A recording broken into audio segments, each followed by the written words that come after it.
the areolar codes for the pharynx. So after the muscle cord there is the submucosal codes, and the submucosal codes, that is the pharyngobasilar fascia, which is present and in the above parts also along the sinus of Morgagni, and it allows the entry of the auditory tubes. Now these just inner coats of this pharyngobasilar fascias, that is the submucosal coats, there is presence of the mucous membrane. As you know, the pharynx is divided into three parts, that is the nasopharynx, oropharynx and the laryngopharynx. The mucosal covering is different. The nasopharynx, the mucosal coverings is the respiratory in nature, that is the ciliated columnar in nature, and whereas for the oropharynx and the laryngopharynx, this is non-keratinized stratified squamous epithelium, which is the non-ciliated in nature. Some parts of this nasopharynx,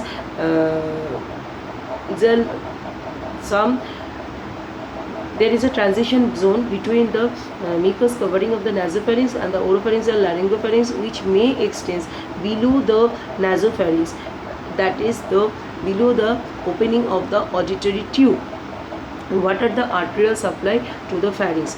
The pharynx gets supplies from the ascending pharyngeal arteries along with the ascending palatine branch and the ascending palatine and the tonsillar branch of the facial artery, and so it gets supplies from the greater palatine branch as well as the pterygoid branch of the maxillary artery and the dorsal lingual artery. Branch is coming from the dorsal lingual artery of the tongue, and the nerves, that's artery, the corresponding veins passes along the artery and they forms a pharyngeal venous plexus, and ultimately they joins to forms the artery which drained into the internal jugular vein.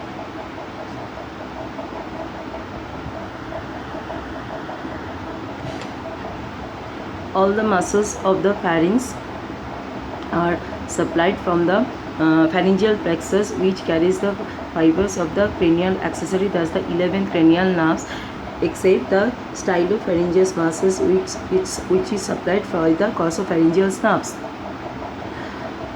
All the fibers and also the inferior constrictor muscles gets extra supply from the external laryngeal and the recurrent laryngeal nerves.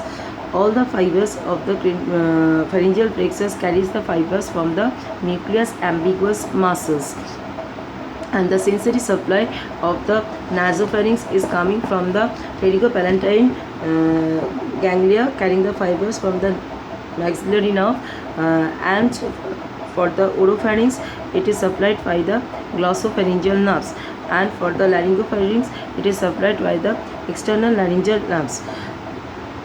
So what is the pharyngeal nerve plexus? It is situated over the buccopharyngeal fascias at the level of the middle constrictor muscles. The level of the middle constrictor muscles, it has got three components. One is motor components, another is sensory components, and another is the vasomotor components. The vasomotor components coming from the superior cervical ganglia of the sympathetic nerve trunk. The sensory components coming from the glossopharyngeal nerves, and the motor component coming from the vagus nerve, which passes along with the cranial accessory nerves, and they forms a nerve plexus over the pharyngeal constrictor muscles.